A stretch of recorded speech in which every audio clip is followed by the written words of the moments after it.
Hey guys, it's another plant unboxing with me, and I'm going to now open this and we'll see together what is inside the box. All the info will be in the description section as usual, including all my social media accounts. And I hope you enjoy this video. You're gonna hit the like, subscribe, and of course the bell so you're notified every single time I do upload a new video. There, wow. Look at how wonderful this was packaged. Just great. And I'm gonna slowly just get it out. Uh-oh. This is actually kind of taped down in the bottom. I did not. Wow, it's packaged really, really well.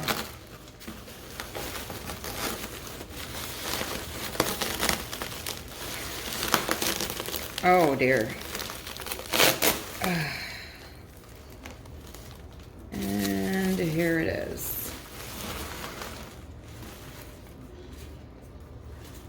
So this is a Ficus, or this is supposed to be a Ficus Elastica Decora.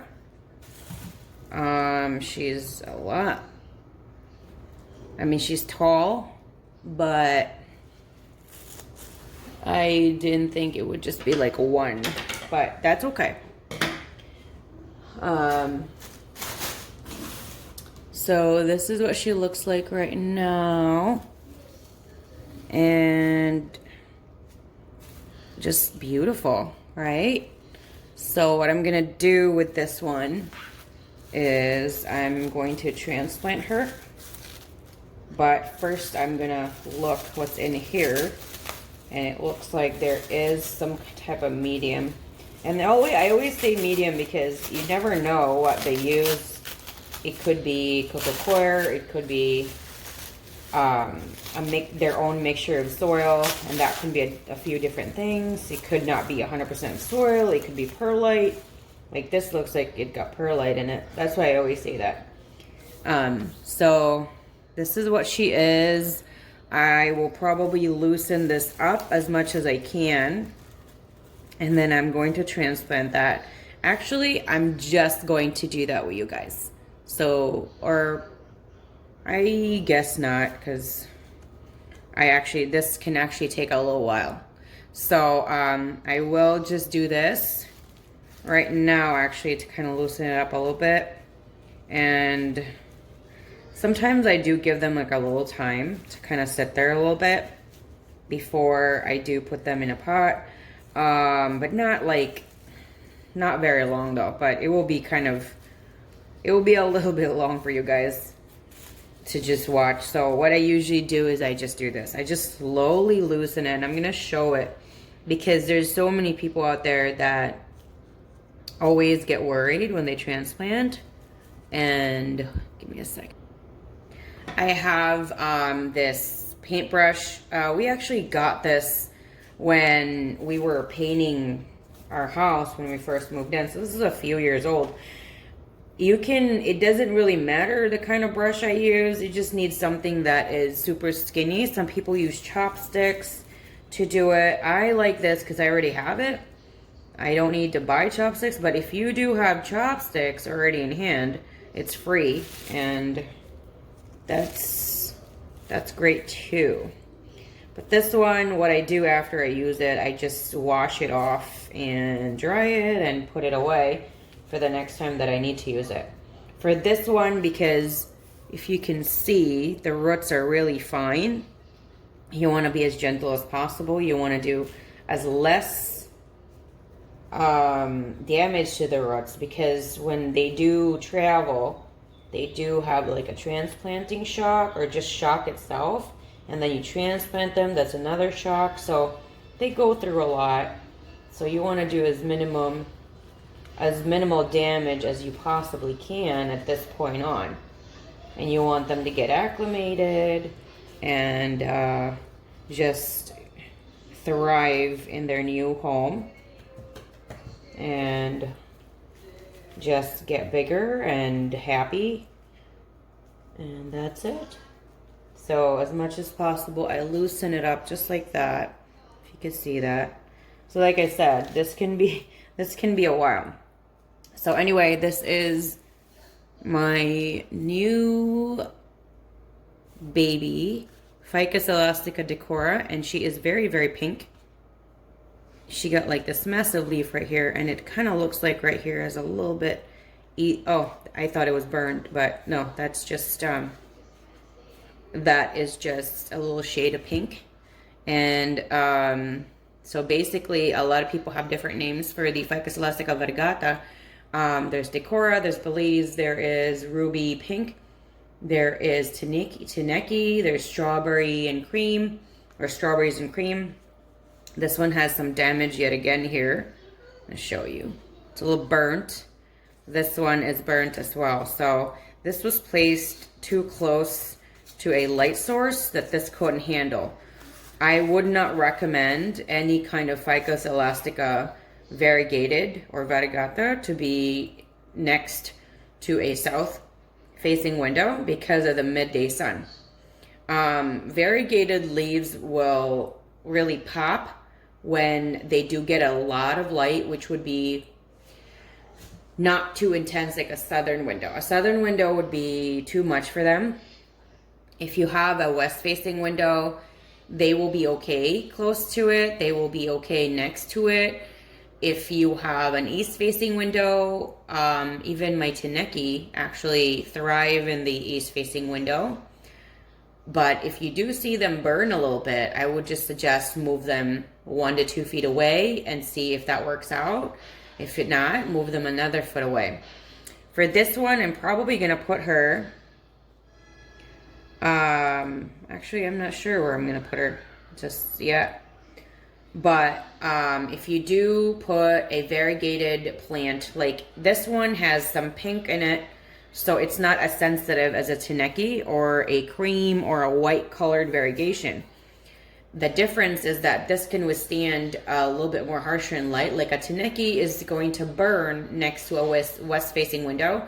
A Tineki is also going to burn even like 6 feet away from a south window. So you really have to pay attention. The variegated leaves are always very beautiful, but they do need a lot more attention, especially if you're new to them. And as soon as you've really experienced it and know what you're doing, you'll just automatically know when you add another one in your collection that, oh, this needs to go there, this can't go there, and they'll thrive over here.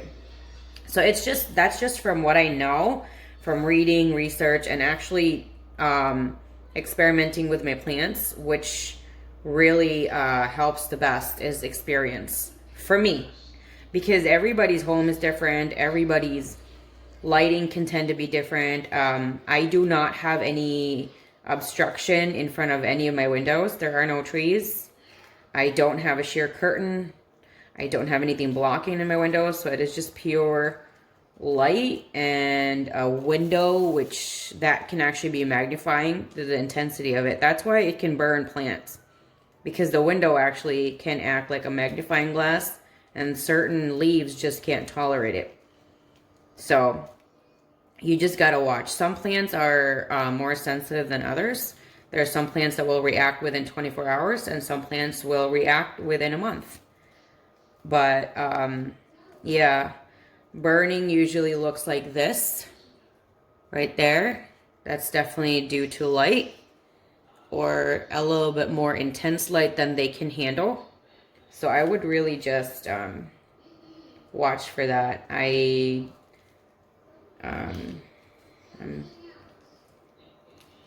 will also be cleaning the leaves after I do this. And I can actually show you guys how to do that too. Alright, so what I do is I have just a microfiber cloth, and I have my handy dandy cleaner. I tested this like a year ago, and it doesn't burn any plants at all. It is plant-based. There is no harsh chemical in there. So that's what I do. And I usually don't do this like before the light hits them, but because this is a new plant, it's okay. She'll be fine, because I will let her dry out or just wipe her down dry. if there is any kind of residue. This is the curling, which it's just, it went through some kind of, it's too harsh, I guess, or for the plant to handle. And that's just intense heat when it does that. Usually when a plant usually curls their leaves, it's because they're thirsty. Or, yeah. So this could be due to just stress and transit. And that just can be fixed right there. So that's just what I do, and it's clean now. These can happen from time to time. I have noticed that from all the Ficus Elastica variegata, they do happen from time to time. I have noticed too that most of mine though that produce the new leaves don't really have that. So it could be the environment as well, but it doesn't really show that you're doing something wrong. I think it just sometimes happen. Look at the size and the color of that. Isn't that just beautiful?